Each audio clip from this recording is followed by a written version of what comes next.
अस्सलामुअलैकुम and a very good morning. जागो लाहौर में आप सबको खुश आमदीद। मैं हूँ आपकी होस्ट नूरुल सहर। उम्मीद करती हूँ आप सब ठीक होंगे, खैरियत से होंगे और आपने आज के दिन का आगाज़ बहुत ही प्यारी मुस्कुराहट के साथ किया होगा।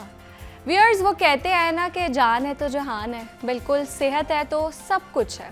और वाकई अगर इंसान सेहतमंद हो तो हर काम अच्छा लगता है, लेकिन अगर तबीयत ख़राब हो तो ज़िंदगी की सारी रौनक फीकी लगने लगती है। और सेहत की असल अहमियत वही लोग बेहतर जानते हैं जो किसी बीमारी या कमज़ोरी का सामना कर रहे होते हैं। और आजकल मौसम कुछ ऐसा है कि समझ ही नहीं आती खुद को कैसे सेफ रखा जाए। गर्मी की शिद्दत दिन ब दिन बढ़ती जा रही है। धूप इतनी तेज़ है कि चंद मिनट बाहर रहने से जिस्म थका हुआ महसूस होने लगता है, माइग्रेन स्टार्ट हो जाता है। इसलिए कोशिश करें कि बिला ज़रूरत घर से बाहर ना निकलें। ख़ास तौर पर दोपहर 11 बजे से 4 बजे तक धूप में जाने से बचें। और सबसे इम्पॉर्टेंट बात, पानी ज़्यादा पीना है। हमेशा अपने साथ पानी की बोतल रखें और दिन भर कम से कम 8 से 10 ग्लास पानी ज़रूर पिए ताकि जिसमें पानी की कमी ना हो। इसके साथ साथ लस्सी और लेमन वाटर और कोकोनट वाटर ये भी बहुत ज़्यादा फ़ायदेमंद है, तो इसका भी इस्तेमाल करें।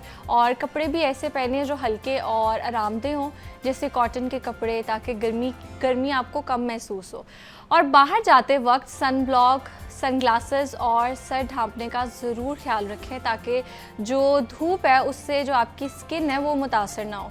और खाने पीने में भी एहतियात बहुत ज़रूरी है। ज़्यादा गर्म और भारी चीज़ें खाने के बजाय हल्की और ठंडी ग़िज़ाएँ इस्तेमाल करें, जैसे सैलड्स हैं वो बहुत ज़्यादा इस्तेमाल करें। और आजकल जो है सीजनल फ्रूट्स हैं उनका ज़्यादा से ज़्यादा इस्तेमाल करें। दही का इस्तेमाल करें, पुदीने का इस्तेमाल करें। इससे जो जिस्म है वो ठंडा रहता है और तबीयत भी बेहतर महसूस होती है। और अपनी नींद का भी ख्याल रखें, नींद पूरी करें, थोड़ी बहुत एक्सरसाइज करें, वॉक करें। और सबसे इम्पॉर्टेंट बात, खुद को ज़हनी दबाव से बचाएं, क्योंकि खुश और पुरसुकून ज़हन भी अच्छी सेहत का बहुत बड़ा राज है। तो अपनी सेहत का ख्याल रखें, पानी ज़्यादा पिएं, गर्मी से बचे रहें। और व्यूअर्स, ये था हमारा आज का एक छोटा सा पैगाम आप सबके लिए। आगे बढ़ते हैं और कुछ सेहत के हवाले से बात कर लेते हैं। और आज हम बात करेंगे मेरी और आपकी जो हेल्थ है उसके हवाले से।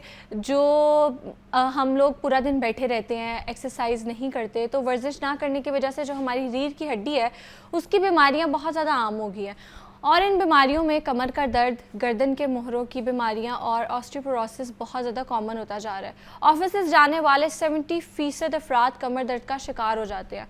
और कमर दर्द की अहम वजह डिस्क का स्लिप होना, नसों का दब जाना और नसों का दब जाना है, क्योंकि पूरा दिन हम ऑफिस में बैठे रहते हैं। हमारी जो बॉडी मोबिलिटी है वो बहुत ज़्यादा कम होती जा रही है और 5% लोगों को इस मर्ज से छुटकारे के लिए ऑपरेशन की ज़रूरत पड़ती है। तो आज हम इसी हवाले से बात करेंगे। मेरे साथ मौजूद है pain management expert doctor Shahzad Karim. अस्सलाम वालेकुम, कैसे हैं आप?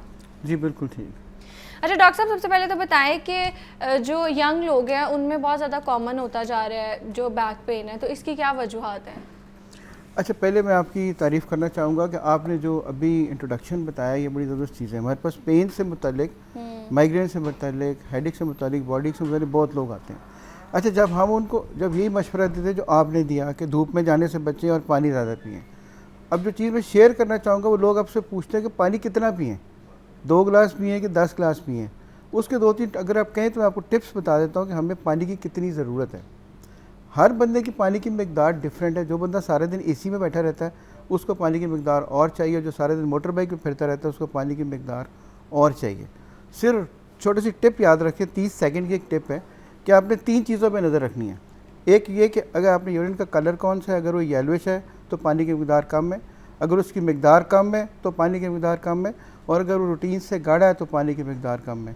उसमें मुताबिक अपने आप को एडजस्ट कर लें। एसी में बैठे हैं तो शायद 6 गिलास काफ़ी हैं, और अगर आप ऑफिस में बाहर किसी बाइक पे हैं, पैदल फिर रहे हैं, तो शायद आपको 20 गिलास भी कम होंगे। बाकी रहेगी जी हेडेक और जो है बैकेक की बात। बैकेक की सबसे बड़ी जो असूल है जो वो है कि जितनी आपकी एक्सरसाइज होगी, जितनी मोबिलिटी होगी, उतनी आपको बैकेक कम होगी। अब जो हम लोग सारे दिन बैठे रहते हैं और उससे फिर बुरे पोस्चर में बैठे रहते हैं, जो मोबाइल फ़ोन इस्तेमाल करते हैं, जो कंप्यूटर्स इस्तेमाल करते हैं, लंबा सफ़र करते हैं, ड्राइविंग लंबी करते हैं, उनको बैकेक के चांसेस बहुत ज़्यादा होते हैं। बिल्कुल ऐसे ही है। अच्छा ये बताएं कि आजकल का जो मौसम है हम देखते हैं कि उसमें डिहाइड्रेशन बहुत ज़्यादा कॉमन होती जा रही है और ज़्यादा हम बाहर भी अगर रहें, कुछ लोगों का काम ऐसा है कि उनको आउटडोर जाना पड़ता है तो उनको भी बड़े मसाइल होते हैं, उनको डाइजेशन प्रॉब्लम्स भी हो रही हैं और उनके सर में बहुत ज़्यादा दर्द रहती है, चक्कर बहुत ज़्यादा आते हैं। तो इसमें वो क्या चीज़ें इस्तेमाल करें और कैसे वो जो माइग्रेन है ख़ास तौर पे वो बहुत ज़्यादा कॉमन होता जा रहा है स्पेशली इस हीट वेव में, तो वो कैसे उसको कम कर सकते हैं? पहला रूल वही आप वाला 11 से लेकर 4 बजे तक, अगर हम बल्कि अब तो आप जो हालात है वो तो 5 साढ़े 5 बजे तक अपने आप को धूप से बचा के रखें। अगर धूप में जाना पड़ जाए तो अपने आप को कवर करें, ऊपर को कैप ले लें, कुछ सर के ऊपर को कपड़ा लपेट लें, इसमें कोई बुरा नहीं है। सबसे बुरी बात यह है कि जब हेडेक होती है तो कोई और बंदा आपके पास नहीं आता जो कि दर्द खुद ही बर्दाश्त करनी होती है। तो सबसे बेहतरीन चीज़ है एहतियात रखें। नंबर 2, हेडेक की सबसे दूसरी जो कॉज है वो डिहाइड्रेशन है। पानी जहाँ भी हो पानी अपने पास रखें, पानी आप पीते रहें, जितना पानी पिएंगे उतने हेडेक के चांसेस कम है। फिर अपने ब्लड प्रेशर शुगर का ध्यान रखें, अगर ये दोनों चीज़ें लो हो जाएंगी इससे भी सर दर्द शुरू हो जाती है। अच्छा। शुगर लो होने से भी सर दर्द होती है और ब्लड प्रेशर लो होने से भी सर दर्द होती है। इसका ध्यान रखें। ये चीज़ें छोटी छोटी टिप्स हैं, ये कर लें तो दर्द बहुत बेहतर हो जाती है। ठीक है। अच्छा ये बताइए कि नींद कुछ लोगों को इस मौसम में नहीं आती और वो डीप स्लीप नहीं, मतलब ऑब्वियसली गर्मी भी है और लेकिन लोग ना सही से सो नहीं पा रहे, तो इसकी वजूहात क्या हो सकती हैं? पहली बात तो ये कि आजकल जो है रातें छोटी हैं, दिन लंबे हैं, उसमें हम रात देर तक एक्टिविटी करते रहते हैं। मेरे पास जितने पेशेंट्स आते हैं उनसे मैं पूछता हूँ, उनमें से शायद ही कोई ऐसा हो जो 9 साढ़े 9 बजे सो जाता है। सब रात को 2 ढाई बजे तक जाग रहे होते हैं और सुबह उठ के किसी ने नमाज़ पढ़नी है, किसी ने दफ्तर जाना है, किसी ने बच्चों को स्कूल भेजना है, तो उनको सुबह उठना पड़ता है। सो हमारा जो नींद का साइकिल है वैसे ही छोटा हो गया है। और जो नींद होती है रात को 2 दफ़ा कभी लाइट चली जाएगी, कोई बच्चा उठ जाएगा, कोई और काम हो जाएगा, तो हमारी डिस्टर्ब्ड स्लीप है। क्योंकि रात छोटी है इसलिए नींद पूरी नहीं होती। तो क्या इस वजह से भी कमर दर्द होती है अगर आपकी नींद ना पूरी हो? बिल्कुल पूरी होती है। जब आप रेस्ट पूरा नहीं करेंगे तो जो वीर एंड टेयर है वो ठीक नहीं होती। फिर लोग हमारे पास बैके के लिए आते हैं, फिर हम उनका बाज़ औक़ात मुआयना करते हैं, बाज़ औक़ात MRI कराते हैं, किसी की डिस्क स्लिप होती है और किसी को सर्जरी की ज़रूरत पड़ती है। हमारा being a pain management specialist काम ये है, हमने सर्जरी नहीं होने देती। हम 5-7 मिनट का प्रोसीजर करते हैं, उसके बाद पेशेंट आराम से उठ के अपने घर चले जाते हैं और अगले दिन काम पे चले जाते हैं। ठीक है। अच्छा डॉक्टर साहब ये बताएं कि हमारी जो बॉडी है उसमें रीढ़ की हड्डी की क्या अहमियत है? बैक बोन से इससे बड़ा लफ्ज़ ही कोई नहीं है कि आप फलानी चीज़ आपकी बैक बोन है। रीढ़ की हड्डी के बगैर ना हम खड़े हो सकते हैं, ना हम चल सकते हैं, ना हम कोई काम कर सकते हैं, ना हमारी टांगें चलेंगी, ना हमारे ये बाजू चलेंगे। सो बेसिक जो हमारा सेंट्रल पॉइंट है, जो दिमाग के बाद जो कमांड एंड कंट्रोल सेंटर है वो रीढ़ की हड्डी में है। तो इसकी बहुत अहमियत है। एक बंदा अगर उसकी फिट नहीं है तो वो कोई काम नहीं कर सकता। ऐसे ही एक कॉलर है हमारे साथ। अस्सलाम वालेकुम बुशरा। वालेकुम अस्सलाम, कैसे हैं आप? अल्लाह का शुक्र, आप खैरियत से हैं? जी अल्हम्दुलिल्लाह। मेरा क्वेश्चन ये था कि मैंने कमर के दर्द के बारे में पूछा था। बहुत ज़्यादा दर्द भी होता है और मैं पानी भी ज़्यादा पीती हूँ, नींद भी बहुत अच्छी आती है, लेकिन दर्द भी होता है बहुत ज़्यादा। कमर दर्द की जी बहुत सारी वजूहात हैं। हमारी जो ख़ासतौर पे घर में काम करने वाली ख़वातीन हैं, इनको बाज़ वक़्त को वज़न भी उठाने पड़ते हैं और उनको पता भी नहीं चलता, कभी ये सोफ़ों को धक्के दे रही होती हैं, कभी ये चीज़ें उठा रही होती हैं, तो इनको पता नहीं चलता। और उसमें सबसे बात है कि अगर आपने रेस्ट किया, आपने अगर दवाई ली, आपने बाकी फिजिकल एक्सरसाइज जो चाहे यूट्यूब से देख के कर ली, इसके बावजूद अगर आराम नहीं आ रहा तो उसको किसी को दिखाएं ताकि इससे पहले कि कमज़ोरी शुरू हो, कोई कॉम्प्लिकेशन शुरू हो, उसका इलाज किया जा सके। और ये बात याद रखें कि अभी 90% से ज़्यादा कमर की दर्द जो है वो ट्रीटेबल है without any surgery, without any operation. हम उसको डायग्नोज करके ट्रीट कर सकते हैं। हमारा काम यह है कि हमने दर्द की वजह को तलाश करना है। वजह ठीक हो जाएगी तो दर्द खुद ही ठीक हो जाएगी, दर्द की दवाई की भी ज़रूरत नहीं पड़ेगी। ठीक है। अच्छा डॉक्टर साहब ये बताएं कि ऑफिस में हमारा जो बॉडी पोस्चर है वो कैसा होना चाहिए, क्योंकि जो बहुत सारे हमारे बाहर के मुल्क हैं वहाँ पर उन्होंने स्टैंडिंग डेस्क भी बना दिए हैं। अब वो पूरा दिन बैठ के काम नहीं करते क्योंकि इसको वो सिटिंग डिजीज़ भी कहते हैं कि खड़े होने से इतनी बीमारियाँ नहीं हैं जितनी पूरा दिन जो 9 to 5 करते हैं वो बैठ के अगर काम करते रहे तो बीमारियाँ होती हैं। तो उन्होंने स्टैंडिंग डेस्क बना दी हैं जहाँ पर आप थोड़ी देर 1 घंटा आप खड़े होकर भी अपना काम कर सकते हो। तो एक तो ये बताएं कि आपको लगता है कि हमारे जो ऑफिसेज हैं उसमें भी ये चीज़ें अडॉप्ट करनी चाहिए और जो लोग बैठ के काम करते हैं उनको मतलब अगर 1 घंटा वो काम कर रहे हैं तो 1 घंटे में कितनी देर की वो ब्रेक लें कि इतनी देर वो वॉक कर रहे हैं बाहर?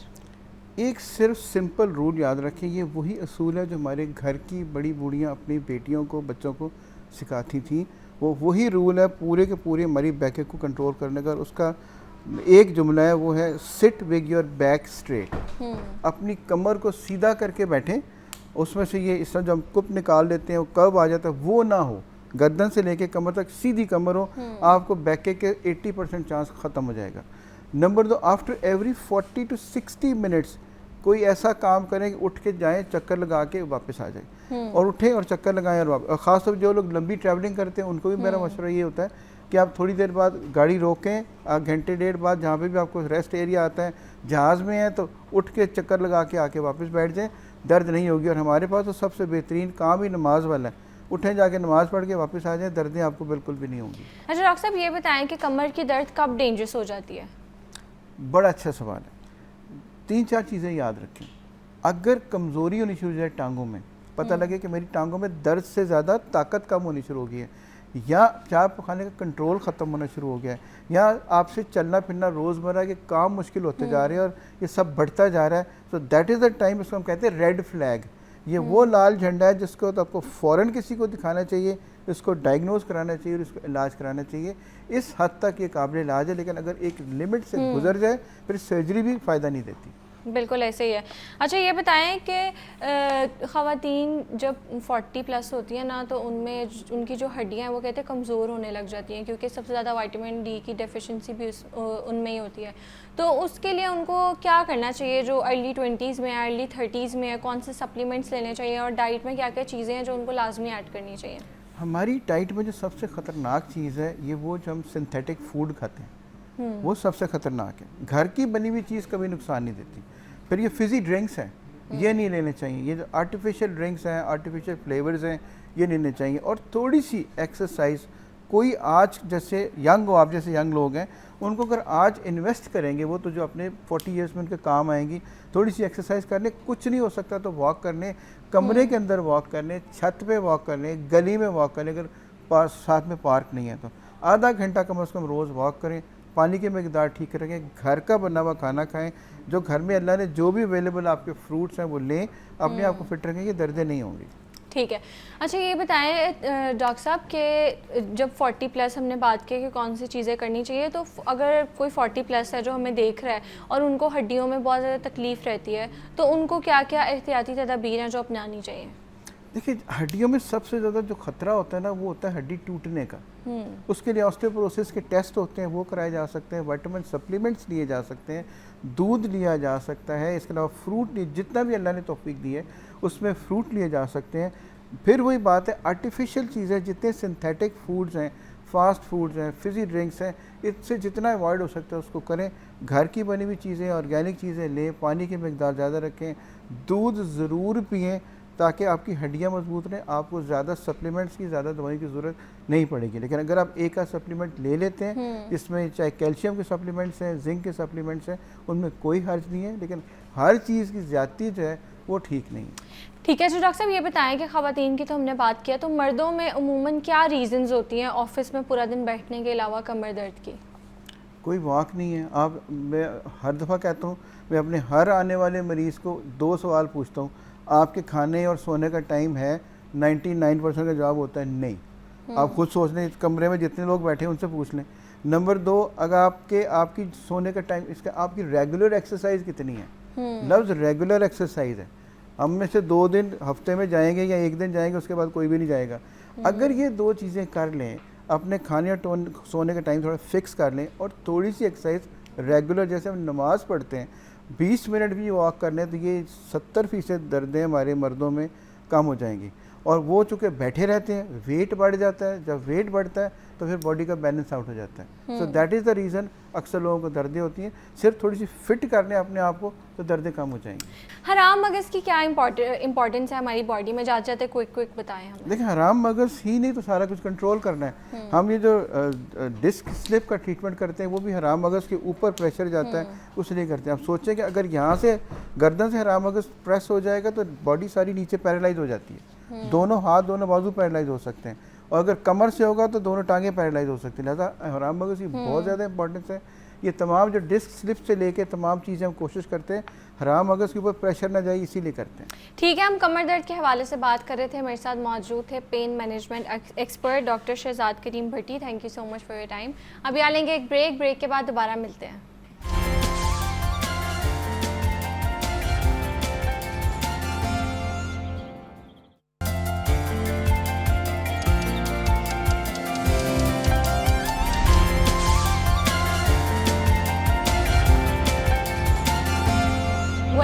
तक आगे बढ़ते हैं अपने सेगमेंट की जानिब, और आज हम बहुत ही इंपॉर्टेंट टॉपिक पर बात करेंगे कि पाकिस्तान में खसरे के केसेस और इससे बच्चों की अमवात में रोज़ बरोज़ इजाफा हो रहा है।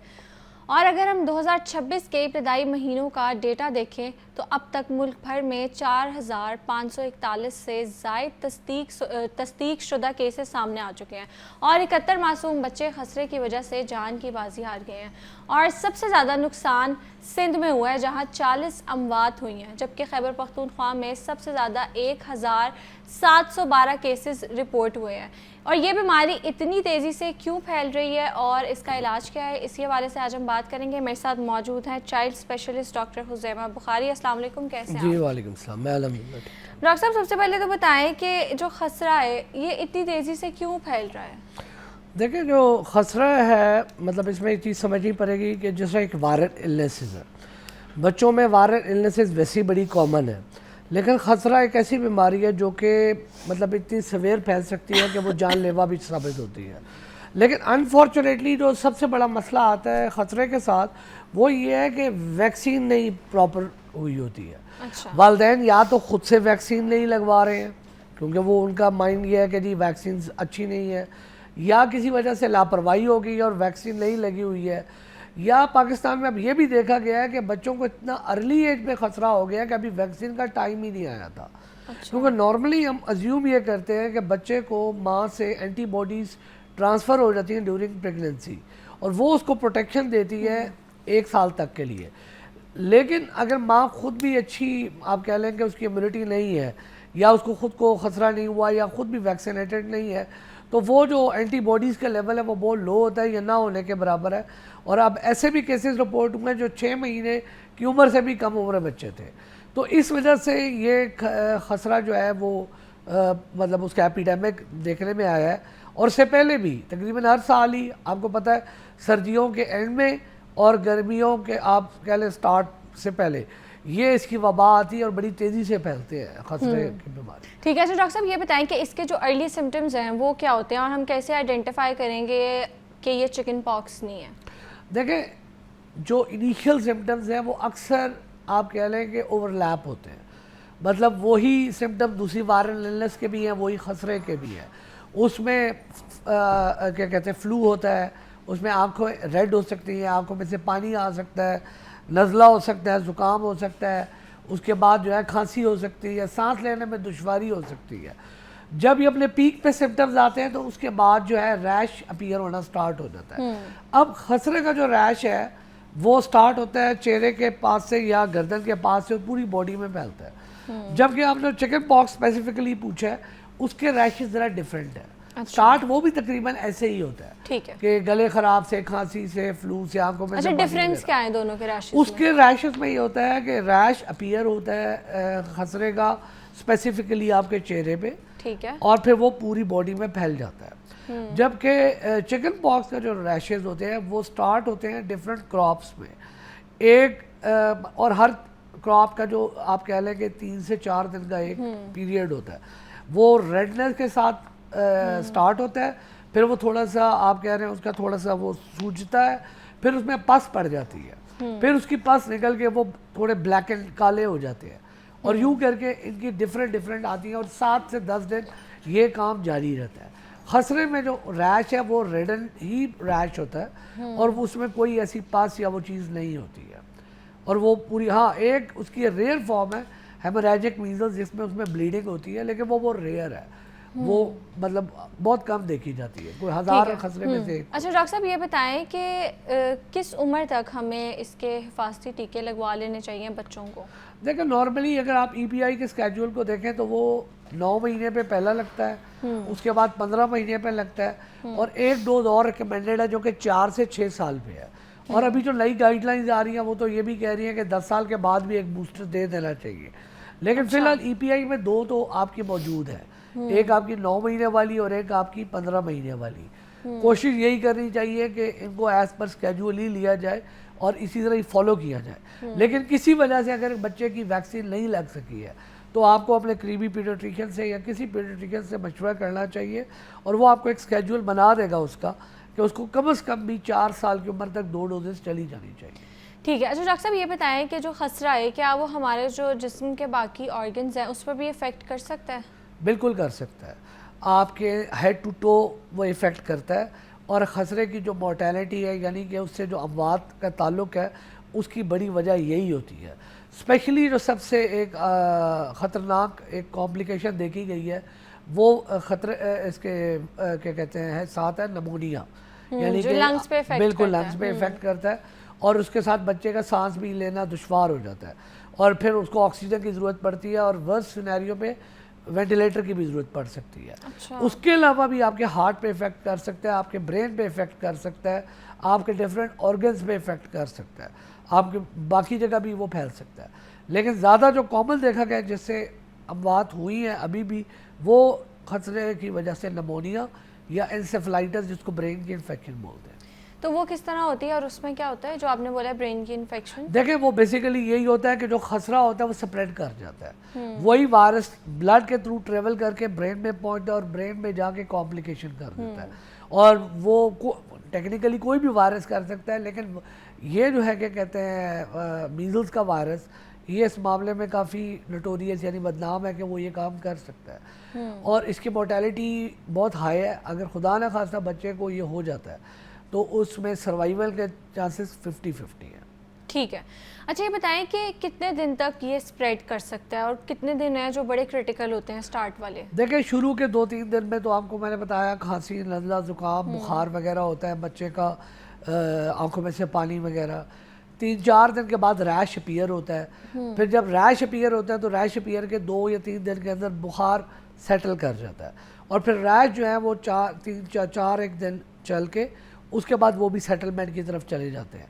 तो टोटल 7 से 10 दिन लग जाते हैं इलनेस के स्टार्ट से लेके एंड तक। अगर कॉम्प्लिकेशन हो गई तो फिर काम बढ़ सकता है। ठीक है। अच्छा ये बताएं कि अगर कोई औरत प्रेग्नेंट है तो उसको खसरा हो जाए तो जो आने वाला बच्चा है उस पर उसका क्या इफेक्ट होगा? देखिए ये डिपेंड करता है कि ट्राइमेस्टर कौन सा है। अगर तो पहला ट्राइमेस्टर है तो फिर वो उसके क्योंकि वो टाइम होता है जिसमें बच्चे के ऑर्गन्स और चीज़ें बन रही होती हैं, तो अगर उस टाइम होगा तो फिर तो इवन मिसकैरेज भी हो सकता है। अच्छा। अगर वो क्या कहते हैं आप कह लें कि सेकेंड ट्राइमेस्टर है तो उसमें चांसेस थोड़े हैं कि बच्चे को इफेक्ट होगा। अगर थर्ड ट्राइमेस्टर है लास्ट में है तो उसमें वो ट्रिगर कर सकता है डिफरेंट चीज़ें लाइक प्रीमेच्योर लेबर या फिर आप कह लें कि कुछ ऐसी चीज़ें हैं लाइक ब्लीडिंग और इस किस्म की चीज़ें कर सकता है। लेकिन ज़्यादा इफेक्ट तब आता है जब पहले ट्राइमेस्टर में हो खातून और उस वक्त क्योंकि बच्चे के ऑर्गन्स डेवलप हो रहे होते हैं। तो ये डिपेंड करता है कि कौन से वो ट्राइमेस्टर से गुजर रही है। ठीक है। तो हम खसरे के हवाले से बात कर रहे थे कि ये क्यों होता है, हम कैसे इसका जो बचाव है वो कर सकते हैं और जिन बच्चों को खसरा हो जाए कैसे हमने उनकी देखभाल करनी है, कैसे उनका ख्याल रखना है। और इस पर बात करने के लिए मेरे साथ मौजूद थे doctor Khuzaima Bukhari. Thank you so much for your time. आगे बढ़ते हैं अपने सेगमेंट की जानिब। और आजकल हम देखते हैं कि हर दूसरे बंदे को घुटनों के दर्द का मसला है, उठते बैठते तकलीफ़ होती है और चलना फिरना भी बहुत ज़्यादा मुश्किल हो जाता है। और अक्सर लोग पेन किलर खा लेते हैं, वक्ती तौर पर आराम तो आ जाता है लेकिन दर्द उनकी वही रहती है जितनी मर्जी वो टैबलेट्स खा लें। और इसका बेहतरीन इलाज फिजियोथेरेपी से ही मुमकिन होता है। तो आज हम इसी हवाले से बात करेंगे। मेरे साथ फिजियोथेरेपिस्ट मौजूद है डॉक्टर नयाब। अस्सलाम वालेकुम, कैसी हैं आप? वालेकुम अस्सलाम, मैं ठीक ठाक। अच्छा डॉक्टर नयाब, सबसे पहले बताएं कि घुटनों की जो दर्द है उसके सबसे मेन रीजंस कौन से हैं? अच्छा, जो घुटनों की दर्द है ना अमूमन बहुत सारे लोगों में ये आ रही है और ये कंप्लेन कॉन्टीन्यूसली आप कह लें हर दूसरे बंदे के पास है कि हमारे घुटनों में दर्द रहता है, हम सीढ़ियाँ चढ़ते हैं तब दर्द होता है, नमाज़ नहीं पढ़ सकते हैं प्रॉपर्ली, रुकू नहीं कर सकते, क़याम नहीं कर सकते। बहुत सारी वजूहात ये होती हैं कि आपका जो है लाइफस्टाइल एक्टिव है या नहीं है। सेकेंडली अगर कोई आपकी जो है नी इंजरी हो गई है उस सूरत में भी आपका नी पेन आ सकता है। आपके लिगामेंट्स की इंजरी है उसकी वजह से भी आपका जो है नी पेन आ सकता है। या फिर ऐसे हो सकता है कि कुछ ख़वातीन जो है वो बहुत ज़्यादा उनका वेट गेन हो चुका है और उसकी वजह से भी जो है नी पेन बहुत ज़्यादा आता है, क्योंकि ये वेट बेयरिंग जॉइंट होता है तो इस पे तमाम जो है अगर वज़न पड़ रहा होता है और जब वो उठती हैं बैठती हैं तब उनको ये प्रॉब्लम्स बहुत ज़्यादा फेस करने पड़ते हैं। उसकी वजूहात के अंदर उनकी एक तो ओबेसिटी आ सकती है, दूसरा लाइफस्टाइल एक्टिव नहीं है, इस वजह से वो हो सकता है। सो ये डिपेंड करता है पेशेंट टू पेशेंट उसको। अच्छा, अगर उनका वेट बहुत ज़्यादा गेन हो जाए या उनका वजन बहुत ज़्यादा हो तो उसकी वजह से घुटनों पे भी दर्द होता है? बिल्कुल आता है, क्योंकि आपका पूरा जो है वेट बॉडी का वो आपके घुटनों पे पड़ रहा होता है, ठीक है। अगर आपके बहुत ज़्यादा वेट गेन हो चुका है उसकी वजह से आपकी नी पेन आता है, और कुछ ख़वातीन में ऑस्टोपोरोसिस का मसला होता है, उसकी वजह से भी बहुत होता ज़्यादा है। कॉमन है। ऑस्टोआर्थराइटिस की वजह से बहुत सारी ख़वातीन को ये प्रॉब्लम आ रहा होता है नी पेन का। तो डिपेंड करता है कि वो किस टाइप का उनको जो है नी पेन है ना, तो उसमें हम असेसमेंट करते हैं प्रॉपरली और उसके अकॉर्डिंगली जो है ट्रीटमेंट प्लान बनाया जाता है। ठीक है। अच्छा, ये बताएं कि जो लोग खुद से पेन किलर्स लेते हैं बहुत ज़्यादा, अगर उनको एक दफ़ा रिकमेंड कर दिया या घर में कोई और अगर खाता है कमर दर्द की या घुटनों के दर्द की, तो वो लोग भी उसी प्रिस्क्रिप्शन को अडॉप्ट कर लेते हैं और वो खाते रहते हैं, तो ये कितना डेंजरस हो सकता है? अच्छा, ये बहुत वैलिड आपने मुझे रीज़न दी है और पॉइंट उठाया है।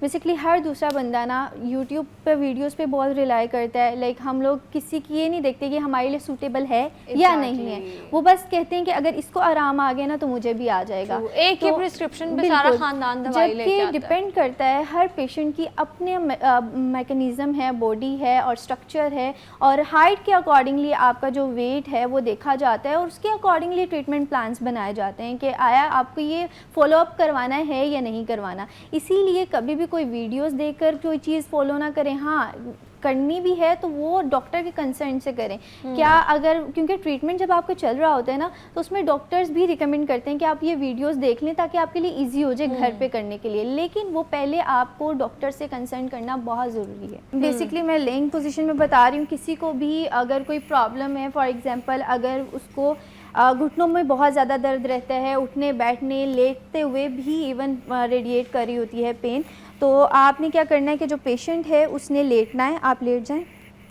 इससे क्या होगा कि आपके जो है काफ मसल्स के अंदर स्ट्रेंथ भी आएगी और साथ में क्वाड्स में भी। आप अपनी यहाँ पे रखेंगे तो इस तरह से आपने रखना है, ठीक है। कोई भी आप छोटा पिलो टॉवल वगैरह भी रख सकते हैं, ठीक है। तो आपने उसे पेशेंट को कहना है कि अपने नी से आपने नीचे की तरफ दबाना है, ठीक है। आप दबाएं, फोर्स लगानी है जी। 1 2 3 4 5 6 7 8 9 10 या 5 मिनट्स का होल्ड करवाना है पेशेंट को, और उसके बाद जो है उसका ये आपने 15 टाइम्स रिपीट करवाना है दिन में, ठीक है। उसके बाद अगर बात कर लें तो हम जो है इसमें चेक करेंगे, ये इसके नी को स्टेबल करेंगे। उसके बाद पेशेंट को कहेंगे अपने थोड़ा सा ऊपर लेके जाना है जहाँ तक उनकी रेंज गेन होती है। मतलब ये नहीं करना कि उसको बहुत दर्द निकल आई, जहाँ तक स्ट्रेच कर सकता है इजीली उसको होल्ड करवाना है। 1 2 3 4 5 6 7 8 9 10, फिर इसी तरह से फिर दोबारा लेके जाएंगे 1 2 3 4 5 6 7 8 9 10, ठीक है। ये रिपीट करना है 5 से 15 टाइम्स, ठीक है। अकॉर्डिंग टू पेशेंट हम रिकमेंडेशन करते हैं कि अगर उनका जो है सर्जरी हुई है नी की ना, तो उसके लिए भी ये बहुत अच्छी एक्सरसाइज है, क्योंकि इसमें रेंज ऑफ मोशन इम्प्रूव होती है पेशेंट की। फिर उसी तरह से आप अपना ये फ्लेक्स करेंगे, ये वाला फ्लेक्स करेंगे, ठीक है। तो पेशेंट को कहेंगे इसको एक्सटेंड करें, ठीक है। 1 2 3 4 5 6, इससे क्या होगा, आपके हैमस्ट्रिंग्स, आपके कोर मसल्स जो हैं वो स्ट्रेंथन हो जाएंगे, ठीक है, पेशेंट के। तो इसको भी आपने इसी तरह से 10 टाइम्स काउंट करना है और 15 टाइम्स रिपीट करवाना है। सेम लाइक आपने अपने स्ट्रेट करें, दोनों टांगों को फ्लेक्स करें। अब आपने अपनी कमर उठानी है। 1 2 3 4 5 6 7 8 9 10, इसको आप जो है ये ब्रिजिंग एक्सरसाइज होती है। इससे क्या होता है कि आपके बैक के कोर मसल स्ट्रेंथ होते हैं, आपके हैमस्ट्रिंग जो हैं इसके मसल स्ट्रेंथ होते हैं, आपके काफ मसल्स बहुत ज़्यादा स्ट्रेंथ में आते हैं। तो ये चीज़ जो है हर ख़वातीन भी कर सकती है, जिसको बैक का इशू है, किसी को नी का इशू है। ये एक्सरसाइज आप अपनी रेगुलर रूटीन में रखें जब भी आप जो है, इससे क्या होगा, आपकी बहुत ज़्यादा अच्छी हो जाएगी कमर की स्ट्रेंथनिंग और इस तरह से। ठीक है, और कोई एक्सरसाइजेज हैं जो हमें जाते जाते क्विक आप बता दें? अच्छा, उसमें ऐसे है कि अब आप बैठ जाइए ये सिटिंग पोजीशन में होगा। अगर हमारे पास चेयर अवेलेबल है तो वो ले आइए, जी जी, ताकि वो उससे जी चेयर रखवा दें।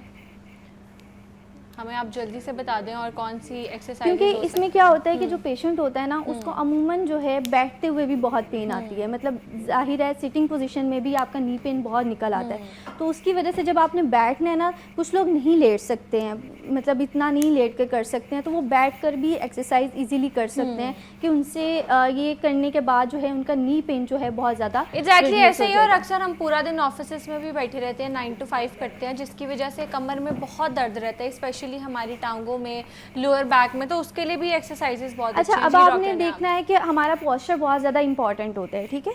आपने 90 डिग्री का जो है एंगल बनाना है, स्ट्रेट करें अपनी कमर को, ठीक है, ज़्यादा स्ट्रेट नहीं, रिलैक्स रहें, रिलैक्स, ठीक है, सामने देखना आपने, ठीक है। आपकी अलाइनमेंट जो है आपके शोल्डर से और आपके कान की सेम होनी चाहिए, अदरवाइज इनका भी थोड़ा सा है हम वाला है, ठीक है। राउंडेड हमारे क्योंकि आ जाता है बहुत ज़्यादा, आपने देखा होगा पेशेंट हो जाती है, ठीक है। उसकी वजह क्या होती है कि हम बहुत ओवर यूज़ कर रहे होते हैं मोबाइल का, लैपटॉप का, उसकी वजह से फॉरवर्ड हेड हो जाता है। तो हमको ये 90 एंगल का आपका जो है मेंटेन होना चाहिए हर सूरत।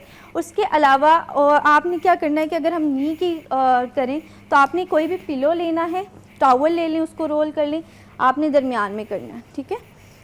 अभी आपने ऐसे नहीं, दोबारा से इसको अंदर की तरफ प्रेस करेंगे, 1 2 3 4 5 6 7 8 9 10 मिनट्स के लिए होल्ड करवाएंगे, फिर दोबारा छोड़ें, इधर ही रहने दें। 1 2 आपने इस आप रिलैक्स रहें, मैं खुद करवा लूँगी।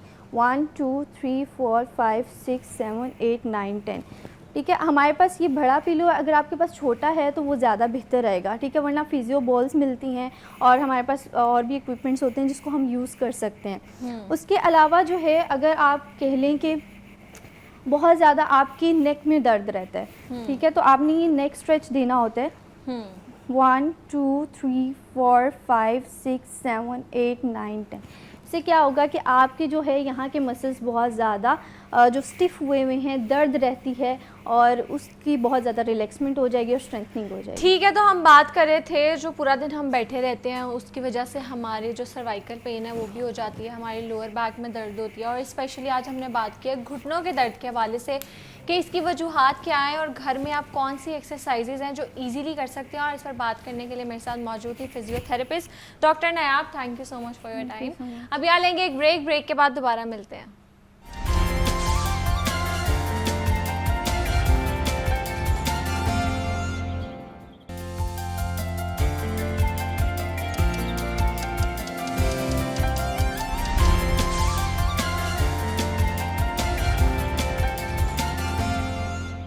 Welcome back. आगे बढ़ते हैं और पाकिस्तान में तलाक और खुला के केसेस में रिकॉर्ड इजाफा देखने में आ रहा है।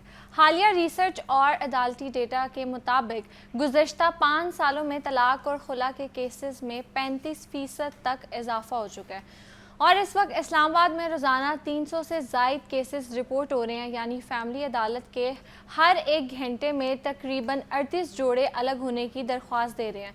लाहौर में रोज़ाना औसतन 60 खवातीन खुला के लिए अदालतों का रुख कर रही हैं, जबकि कराची में ये शरह सालाना 11,000 से तजावुज़ कर चुकी है, जिसमें सबसे ज़्यादा मुतासर 26 से 45 साल का नौजवान तबका हो रहा है। आज हमारे सेगमेंट का बड़ा सवाल यही है कि मुआशरे में खुला का ये बढ़ता रुझान मुआशी मजबूरियाँ हैं या समाजी तब्दीलियाँ। इसी अहम मौजू पर कानूनी और नफ्सियाती जाविये से बात करने के लिए हमारे साथ गेस्ट मौजूद हैं।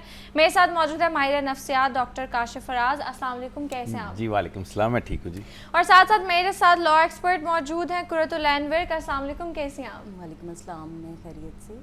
अच्छा डॉक्टर काशिफ, सबसे पहले मैं आपसे सवाल करूंगी कि जो खुला के हम केसेस देखते हैं, अभी मैंने इंट्रो में भी बात किया कि इसमें बहुत इजाफा हो रहा है, तो आपको क्या लगता है कि इसकी वजह जो है बढ़ती महंगाई भी हो सकती है और माशी हालात भी हो सकते हैं? जी बिल्कुल। पहली बात तो ये कि जो आपका मौजू है ये इस वक्त सिर्फ कानूनी या घरेलू मसला नहीं रह गया।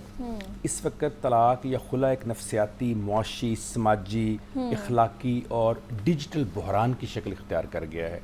अभी जो डाटा आपने मुझे बयान किया है, ये डाटा अगर किसी भी महज़्ज़ब मुल्क में बयान किया जाए तो एक बहुत बड़ा अलार्मिंग सिचुएशन उसको समझा जाएगा और मे भी एमरजेंसी नाफज कर दी जाए इस तरह के हालात में। देखिए, खुला या तलाक एक आपका कानूनी हक भी है, एक आपका दीनी और मजहबी हक भी है। आल्दो उसे नापसंदीदा कहा गया लेकिन मना नहीं फरमाया गया। लेकिन देखिए नूर, किसी भी मुआशरे में अगर वो ट्रेंड बन जाए, अगर वो हैबिट बन जाए, अगर वो कंसिस्टेंसी से काम होना शुरू हो जाए, दैट इज़ बैड। इसका मतलब ये हुआ कि फिर जो नई नस्ल है वो आइंदा रिश्तों में नहीं आएगी। मैं आपको एक लेटेस्ट बताता हूँ, पिछले 1 हफ्ते से इतने केसेस नूर आ रहे हैं मेरे पास क्लिनिक में, जिसमें पेरेंट्स अपनी बेटियों को लेकर आ रहे हैं कि वो कहती हैं हमने शादी नहीं करनी। अभी लेटेस्ट केस परसों जो आया है उसमें बच्ची की उम्र 29, बड़ी बहन की 32 है। दोनों ने इनकार कर दिया। पंजाब यूनिवर्सिटी में पढ़ती हैं, एक एमफिल कर रही है, एक ने मास्टर्स किया। जब मैंने पूछा क्यों शादी नहीं करनी, तो उसने एक जुमला बोला जिसने मुझे आज तक हिलाया हुआ। उसने कहा अगर मेरी मम्मा और पापा अपनी शादी से खुश हैं तो डॉक्टर साहब मैं अभी शादी कर लेती हूँ। तो उनकी मदर पास बैठी थी। मैंने कहा हाउ इज़ योर एक्सपीरियंस? कहती सर वो कहती तो ठीक है, खुश तो मैं कोई नहीं। Can you imagine?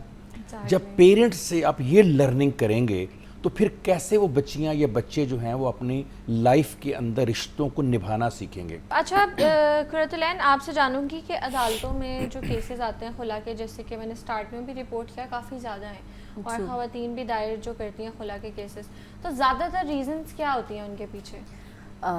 Thank you. सबसे पहले तो मैं ये कहना चाहती हूँ कि कोई एक वजह नहीं है, मतलब कोई एक सर्टन रीज़न, जैसे कि डॉक्टर साहब ने बताया बहुत सारी रीज़न्स हैं और मैं इनसे एग्री भी करती हूँ कि जो मुआशी अदम इस्तेहकाम है, सबसे पहले तो हम वो देखते हैं कि अगर खामद बेरोज़गार है, वो नशा करता है, यानी कि हमें हस्बैंड को ये रियलाइजेशन ही उसको ये नहीं हो पाती कि ये उसकी ज़िम्मेदारी है, नानो नफ़का उसकी ज़िम्मेदारी है।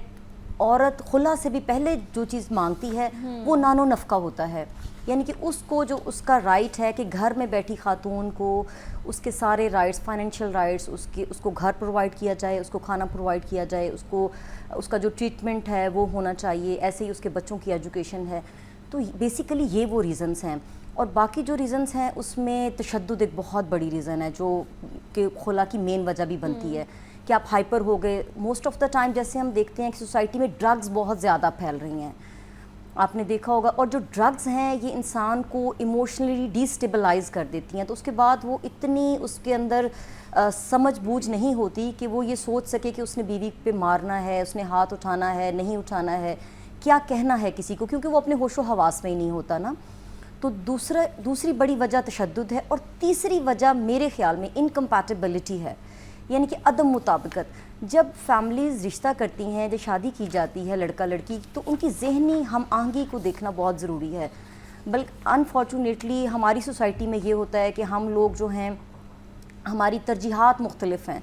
मतलब हम गाड़ी देखते हैं, लड़के का बैंक बैलेंस देखते हैं, शादी करते वक्त तो हम डिफरेंट चीज़ें देख रहे होते हैं, लेकिन जब शादी हो जाती है और वही लड़का लड़की को बाद में तंग करता है या लड़की को प्रॉब्लम्स फेस करनी पड़ती हैं, तो फिर हम जो है हम शादी को तोड़ने की तरफ, खुला की तरफ जाते हैं। और एक और जो अहम वजह है शादी या खुला या तलाक दोनों को जो इंक्रीज़ कर रही है वो लव मैरिज हैं, यानी कि रन अवे मैरिजेस भी जिसको हम कहते हैं। रन अवे मैरिजेस में चूँकि फैमिलीज़ इंक्लूड नहीं होती हैं, मतलब वली का किरदार तो बिल्कुल उसमें एक्सक्लूड हो गया ना। आपको पता है कि इस्लाम में वली का बहुत अहम किरदार है। जब शादी होती है तो वली का मौजूद होना, उसकी मर्ज़ी से शादी होना, ये सब चीज़ें बड़ी इंपॉर्टेंट है। करें वो वाली लव मैरिजेस जो फैमिली की रजामंदी से होती हैं, आप उनकी बात करिए। यहाँ बहुत से लोग कोर्ट में आते हैं, अदालत में कोर्ट मैरिजेस करते हैं और अक्सर बच्चियाँ बहुत छोटी होती हैं, उनकी एज भी इतनी नहीं होती, और लड़के अक्सर कॉलेज यूनिवर्सिटी में होते हैं और तब वो कोर्ट में जाते हैं और शादी कर लेते हैं फुल जज्बाती होकर कि घर वाले तो मान नहीं रहे, हमारा शरई और कानूनी हक है तो हम जाके शादी कर ले। तो दोनों में से कौन सी शादी की बात कर रही हैं? मैं रन अवे मैरिजेस की बात कर रही हूँ, वो जिसमें लड़की और लड़का भाग के घर से शादी करते हैं, बाद में लड़की लड़के की फेवर में कोर्ट में बयान देती है कि जी ये मेरा हस्बैंड है, मैं इसके साथ जाना चाहती हूँ। बाद में वो जो स्टूडेंट है या वो लड़का जो कि अभी सोशली स्टेबल नहीं होता, उसके पास जॉब नहीं होती, वो शादी इमोशनल होकर शादी तो कर लेते हैं, लेकिन उस शादी को चलाना उनके लिए बहुत डिफ़िकल्ट होता है। हमारे सोसाइटी में चूँकि combined family, joint family system का है, और जो फैमिलीज़ शादी करती हैं वो उस शादी को चलाने के लिए या सक्सेसफुल बनाने के लिए अपना रोल भी प्ले करती रहती हैं, लेकिन जिस शादी के अंदर फैमिली नहीं इंक्लूड होती वो कभी भी उसको चलाने के लिए आगे नहीं आते। वो सारा बर्डन लड़की और लड़के पे हमेशा डाल देते हैं that they are responsible and they have to carry it all the way. तो ये भी एक बहुत बड़ी वजह है बढ़ती हुई खुला की या बढ़ती हुई। और एक डॉक्टर साहब ने एक बहुत अच्छा पॉइंट इन्होंने रेज़ किया, मीडिया का जो किरदार है Exactly. वो भी बहुत ज़्यादा है। हम ये देखते हैं कि खुला का जो केसेस हैं पहले साल चलते थे, अब अदालतों ने इनको बहुत स्पीड अप कर दिया है, मतलब प्रोसेस जो है वो स्पीड अप हो गया है। जॉइंट फैमिली की वजह से ना माँ बाप के अलावा भी, जो लड़के के माँ बाप है उनके अलावा भी, हालांकि वो भी बेजा मुदाखलत नहीं कर सकते, थोड़ी स्पेस ज़रूर देनी चाहिए शादी का जो शुरू वाला टाइम होता है उसमें, लेकिन जो बाकी रिलेटिव्स होते हैं ना वो भी बहुत ज़्यादा इंटरफेयर कर रहे होते हैं। और मुझे लगता है जो आपके शादी का स्टार्ट वाला पीरियड होता है ना, 1 साल या 2 साल, वो सिर्फ लड़के लड़की को स्पेस देनी चाहिए कि वो समझे, लेकिन उसमें वो बहुत ज़्यादा टॉक्सिक इंटरफेरेंस कर रहे होते हैं। और शादी वो करा तो देते हैं बड़ी खुशी से, अगर हम बेटों की बात करें उस साइड की, लेकिन बाद में वो उसी लड़की से कम्पीट करने लग जाते हैं एज इफ वो उसको मतलब दुश्मन बना के लेके आए हैं। तो इसको हम कैसे ख़त्म कर सकते हैं? और जो लड़के फेस कर रहे हैं, क्योंकि ऑब्वियसली उन्होंने दोनों साइड्स को लेके चलना है, उनको आप क्या मैसेज देंगे? बात ये कि हम, आपने बड़ी अच्छी बात की कि हम बेटे और बेटी की शादी तो कर देते हैं मगर उनको इख्तियार और एहतराम नहीं देते। ये दो Exactly. चीज़ें बड़ी अहम हैं, इख्तियार देना भी, अथॉरिटी, प्लस उनको कोई किसी तरह से एहतराम या इज़्ज़त देना, ये दोनों चीज़ें हम छीन लेते हैं। अब इसके पीछे एक बहुत बड़ी नफ्सियाती वजूहात हैं। सोशल साइकोलॉजी ये कहती है कि इंसान के अंदर एक गलबे की, डोमिनेशन की साइकोलॉजी मौजूद है। एक घर में जो माँ है, चाबियाँ उसके पास, चाबियाँ एक सिंबॉलिक होता है ना कि आपके पास तिजोरी की चाबी है, जहाँ जेवर है, जहाँ पैसे हैं। अब वो साइकोलॉजी ये है कि आपने 40-50 साल एक घर पे रूल किया है। अब जो ही बाहर से एक लड़की आती है तो उस माँ को ऐसे लगता है कि मेरी उस अथॉरिटी को चैलेंज करने की एक और आ गई है, अब मुझे चाबियों से शेयर करनी पड़ेंगी, आई मीन कि मुझे अथॉरिटी शेयर करनी पड़ेगी। अब वो ये कभी नहीं सोचती कि मेरा बेटा कल तक सिर्फ मेरा बेटे का और माँ का रिश्ता था, अब वो एक शौहर भी है, और जिस बच्ची को मैं ब्याह के लाई हूँ वो मेरी बहू होने के साथ साथ एक बीवी भी है, और फिर कुछ अरसे बाद एक माँ भी है वो भी। तो इस इख्तियार को नफ्सियाती तौर पे समझने के लिए बड़ा ज़रूरी होता था। हमारे जो बड़े बुज़ुर्ग हुआ करते थे, नाना नानी, दादा दादी, ये एक इंस्टीट्यूशन हुआ करते थे, ये सिखाया करते थे। मुझे याद है जब हमारे माँ बाप की शादियाँ हुई या उस दौर की शादियाँ जब हम छोटे थे, तो हमने देखा कि बहिश्ती ज़ेवर जो मौलाना अशरफ अली थानवी की किताब है वो बच्चियों को साथ दी जाती थी, जिसके अंदर शादी से पहले से लेकर बच्चे जवान होने तक की पूरी तरबियत का अमल मौजूद था। अब आप मुझे बताइए कि तरबियत का ज़िम्मा तो माँ बाप ने दे दिया मोबाइल को, पैदा होते ही बच्चे के हाथ में आप मोबाइल पकड़ा देते हैं, टैब पकड़ा देते हैं, लैपटॉप पकड़ा देते हैं, और वो हाईलाइट लाइफ का आदी हो चुका है। हाईलाइट लाइफ होती है कि जब आप असली लाइफ को छोड़कर एक मसनूई लाइफ को अपनाना शुरू कर देते हैं।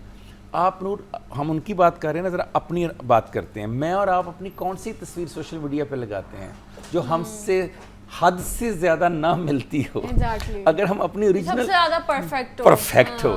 अब ये जो परफेक्ट का एक है ना, ये बहुत अच्छा लफ्ज़ आपने बोल दिया, मैं खुद ये कहना चाहता परफेक्ट। जिस तरह से हम परफेक्ट पिक्चर या परफेक्ट अपने आप को तस्वर करते हैं, हम रिलेशनशिप को परफेक्ट लेना शुरू कर देते हैं। यार रिलेशनशिप परफेक्ट नहीं हो सकता। काउंसलिंग करना भी बहुत ज़रूरी है। अनफॉर्चुनेटली हमारे माँ बाप को लगता है, सारे नहीं लेकिन मेजॉरिटी, कि जब लड़की की शादी हो रही है, लड़के की शादी हो रही है, तो मतलब उनको ये तो लगता है कि वो शादी के लिए तैयार है, लेकिन उनको इस चीज़ में अभी भी हेजिटेशन होती है कि वो बैठ के गाइड करें एक रिश्ते के बारे में। जब इस्लाम एक चीज़ आपको बता रहा है, इसका मतलब है वो गलत चीज़ नहीं है, आपका काम है अपनी औलाद को समझाना। तो वो काउंसलिंग भी नहीं करे, तो काउंसलिंग का कितना इम्पोर्टेंट रोल है? उसकी वजह है, बहुत अच्छी बात आपने की कि वजह को भी देखें। जिस माशरे में मैं और आप रहते हैं वहाँ तो माँ बाप अपने बच्चों से बात नहीं करते, और बच्चे माँ बाप से बात नहीं करते, भाई बहनों से बात नहीं करते, भाई भाइयों से बात नहीं करते, बहन बहनों से। ये जब से मोबाइल की एक लत लगी और कमरे में कुंडी लगा के, लाइटें बंद करके, लहाफ के अंदर रख के आपने, तो आपका तो कनेक्शन ही टूट गया। जहाँ घर में कनेक्शन नहीं है वहाँ मियाँ बीवी की काउंसलिंग किसने करवानी है और किसने आना है? सबसे best counselling pre marital counselling है। जो अभी कुरतन साहब ने बड़ी अच्छी एक बात की, आपने उसको नोट किया होगा। इन्होंने कहा कि आप मिसमैच शादियां करते हैं। यानी मैं हैरान इस बात पे होता हूँ कि आपने एक बच्चे की शादी करनी, आप शादी हाल देखने जाते हैं पूरी फैमिली, लेकिन कभी आपने मजाज देखने की कोशिश भी की? शादी हाल ज्यादा अहम है कि मजाज ज्यादा अहम है? कि भाई आपकी बेटी देखिए ना, मेरी बेटी, मुझे पता मेरी बेटी का मजाज कैसा है, मुझे अपनी बेटी के मुताबिक मजाज वाला घर ढूंढना चाहिए, बेटे के मजाज वाला। अब जब मैं अपने मजाज वाला ढूंढूंगा तो मेरी बेटी के मजाज और मेरे मजाज में जमीन आसमान का फर्क है। भाई मैं जनरेशन एक्स का हूँ, वो मिलेनियल की है, मेरा बेटा जिंजी का है। सो मुझे उनके इंटरेस्ट को वॉच करते हुए उनके इंटरेस्ट के मैचेस देखने चाहिए कि वो कहाँ पर खुश रहेंगे और वहाँ उनकी शादी करनी चाहिए। हम बड़ी अच्छी बात अताउल्लाह कासमी साहब ने लिखी, उन्होंने कहा कि मैं नॉर्वे गया तो वहाँ एक बुजुर्ग ने कहा यार पाकिस्तान बड़ा जुल्म होता है, सुना कि लड़के लड़की से पूछे बिना शादी कर देते हैं। कहते मैंने कहा नहीं सर ऐसी बात नहीं, पूछा जाता है, अगर वो मान जाए शादी कर देते हैं। उसने कहा अगर ना माने, उसने कहा फिर भी कर देते हैं। तो जब आप इस तरह शादी करेंगे कि भी आपने फैसला पहले किया हुआ है तो फिर आप क्या काउंसलिंग करवाएंगे? अनफॉर्चुनेटली पेरेंट्स ऐसे ही करते हैं, जी। या वो किसी कजन से रिश्ता कर देंगे, लड़की की रजामंदी नहीं होगी, लड़कों पे भी प्रेशर डाला जाता है कि इससे कर लो। खैर हम बात कर रहे थे तलाक के हवाले से, तो कुरतुलैन ये बताएं कि ऑब्वियसली अदालत में केसेस आते हैं तो ज़्यादा जो तलाक या खुला की शरह है वो जो हमारा मिडिल क्लास तबका है उसमें है, या लोग वो जो बहुत ज़्यादा एलीट क्लास हैं उसमें? एलीट क्लास में ज़्यादा हैं और फिर लोअर मिडिल क्लास में ये ज़्यादा हैं, क्योंकि जो मिडिल क्लास है ना ये अभी तक वो क्लास है जिसको थोड़ा बहुत होता है कि सोसाइटी क्या कहेगी ना, वो बर्दाश्त करते रहते हैं जैसे भी हालात हों। मिडिल क्लास उस वक्त कोर्ट तक आती है, एक तो ना मिडिल क्लास के पास इतने रिसोर्सेज नहीं होते, वो अपना रोज़गार में इतना फंसे हुए हैं कि उनके पास इतना वक्त भी नहीं होता। वो जैसे तैसे करके बच्चों को पढ़ा रहे हैं, घर का रेंट दे रहे हैं, अपने बाकी सारे मामलात को चला रहे हैं। लेकिन जो लोअर मिडिल क्लास है जिनका बिल्कुल जो घरों में काम करती हैं ख़वातीन, उनके ये केसेस बहुत ज़्यादा हैं, या फिर अपर क्लास जो है उसमें बहुत ज़्यादा, बिकॉज दे वांट इंडिपेंडेंस। उनके लिए बहुत आसान है बजाय इसके कि आप रिश्ते को बैठ के उसमें जो इश्यूज हैं उनको डिस्कस करें आपस अच्छा, में। अदालत में तो जब खुला या तलाक से पहले कमेटी होती है बाकायदा जो कहती है कि आप बैठ के एक दफ़ा अपने मसाइल को डिस्कस कर लें, तो क्या वो नाकाम है कि वो जो आपस में उनके मामलात हैं उनको सुलझा सके? मोस्ट ऑफ द टाइम तो अदालत की ये कोशिश होती है, बल्कि अदालत 2-3 पेशियों तक ये कोशिश करती है कि दोनों फ्रीकैन को बिठा के बाहम इनकी सुलह सफाई, अगर कुछ इश्यूज़ हैं तो उनको दूर किया जाए। लेकिन अनफॉर्चुनेटली अदालत तक पहुंचते ही वो लोग हैं जो पॉइंट ऑफ नो रिटर्न पे होते हैं। क्योंकि ये सारी कोशिशें पहले हो चुकी होती हैं। जब आप अदालत में जाते हैं तो वहाँ पे कभी भी ऐसा नहीं हुआ कि कोई बंदा अपना केस वापस ले ले। हम बात कर रहे थे मुआशरे में जो खुला के केसेस बढ़ते हैं, इसकी वजूहात क्या हैं और मुआशरी वजूहात क्या हैं, और उसके अलावा कौन सी रीज़न्स हैं अरेंज मैरिजेस में ज़्यादा ऐसे केसेस आ रहे हैं या लव मैरिजेस में, और कौन सी क्लास है जिसमें ये जो वाक़यात हैं बहुत ज़्यादा हो रहे हैं। और इस पर बहुत अच्छी इंसाइट्स भी दी हैं, आप लोगों को एडवाइसेस भी की हैं। मेरे साथ मौजूद थे माहिर नफ्सियात doctor Kashif Faraz, thank you so much for your time. और साथ साथ मेरे साथ मौजूद है कुरतुलैन विर्क, बहुत शुक्रिया आपके वक्त का। अभी आ लेंगे एक ब्रेक के बाद दोबारा मिलते हैं।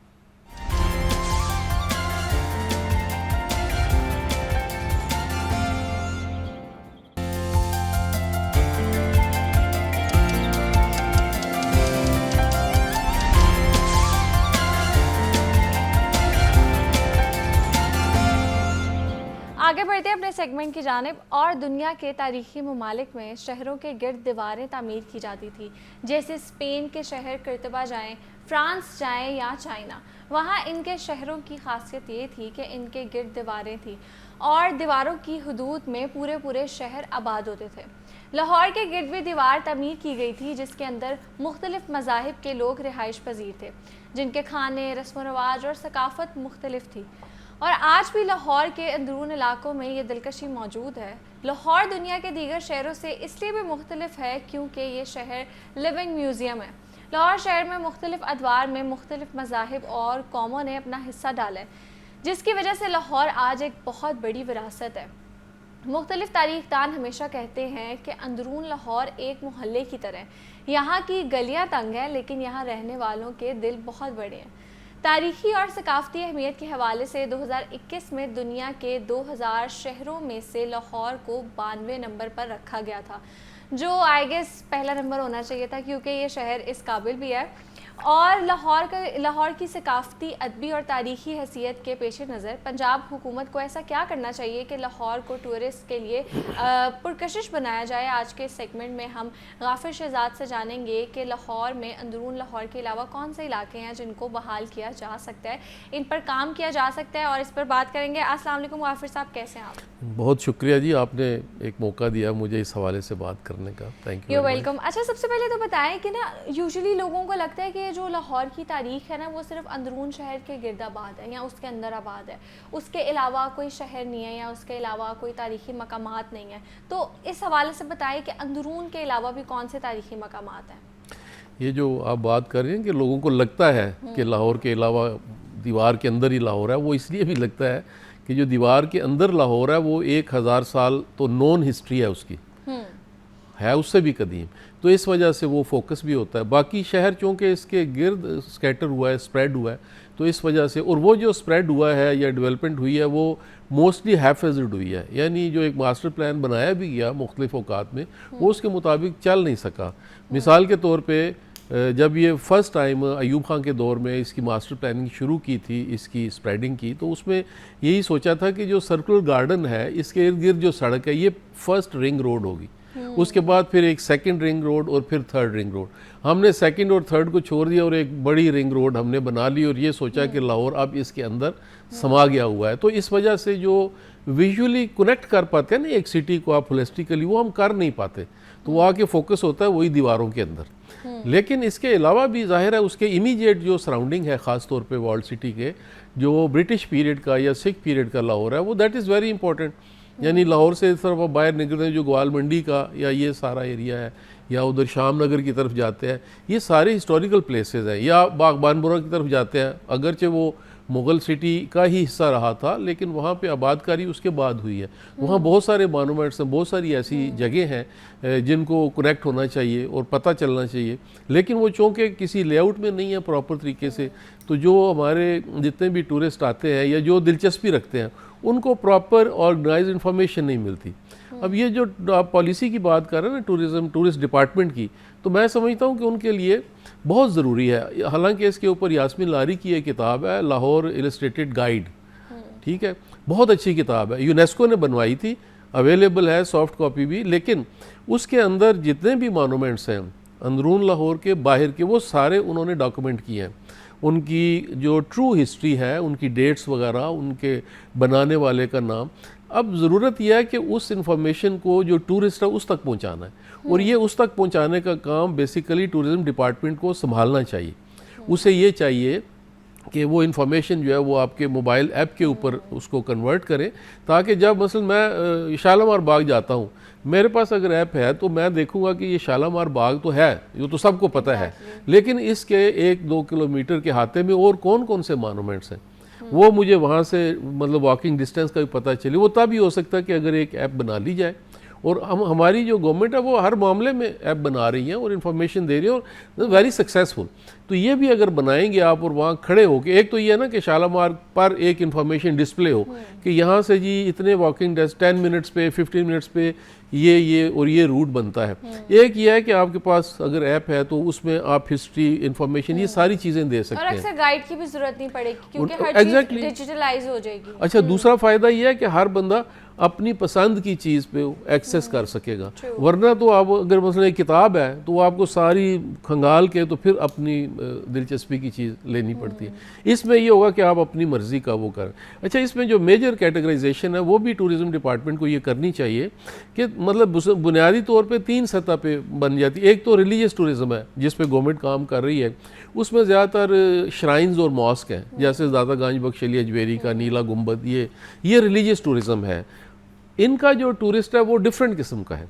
उसके बाद है हिस्टोरिकल मॉन्यूमेंट्स हैं, जैसे जहांगीर का मकबरा है, वो टूरिस्ट डिफरेंट है, शालामार बाग वाला वो उस। अच्छा, एक है कल्चरल टूरिस्ट।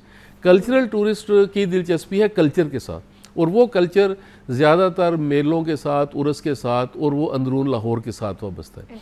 अच्छा, वर्ल्ड सिटी के अंदर भी अभी आप देखें वो चीज़ लैक करती है, वो ये है कि उसके जितने भी दरवाजे हैं, 12 हैं या 13 हैं, वो झगड़ा ही पड़ा रहता है, वो जितने भी दरवाजे, हर दरवाजे के ऊपर मतलब जब एक शख्स जाता है तो उस पर एक इन्फॉर्मेशन हो कि जी इसके अंदर ये चीज़ें मौजूद हैं। आप देखें दरवाजे पे खड़ा हो जाए तो सबसे पहले तो मेरा गाड़ी खड़ी करने का मसला हो जाता है। घर से चलते हुए सोचते हैं कि यार किधर जाना है, दिल्ली दरवाजा तो गाड़ी कहाँ लेके जाऊँगा मैं। अच्छा, हर दरवाजे के बाहर प्रॉपर टूरिस्ट पार्किंग हो, और सैटरडे और संडे पेडेस्ट्रियन फ्री, मतलब उसको फ्री कर दें कि वहाँ सिर्फ पेडेस्ट्रियन जाएं, ये चिंगची नहीं जाने चाहिए, ताकि वो लोग आसानी से बाइक्स, रिक्शा, सब इसको कुछ बंद कर सैटरडे संडे 2 दिन टूरिज्म का जो टूरिस्ट डे है ना, वो जैसे लंदन में है, मतलब आप लंदन में जाते हैं तो वहाँ पे सैटरडे संडे आपको सारी दुनिया वॉक करती पैदल, या जो साइकिल्स उन्होंने रखे हुए हैं कि आप कॉइन डालते हैं तो साइकिल के ऊपर आप थोड़े फासले पे चले जाते हैं। यहाँ पे भी अंदरून लाहौर में साइकिल की हद तक वो मैनेज किया जा सकता है कि स्पॉट्स हों, वहाँ साइकिल्स हों और वो वहाँ पे आप कॉइन्स डालते हैं और उसको दूसरे स्पॉट पे चले जाते हैं पैदल चलने के बजाय, ये फैसिलिटी हो जाए।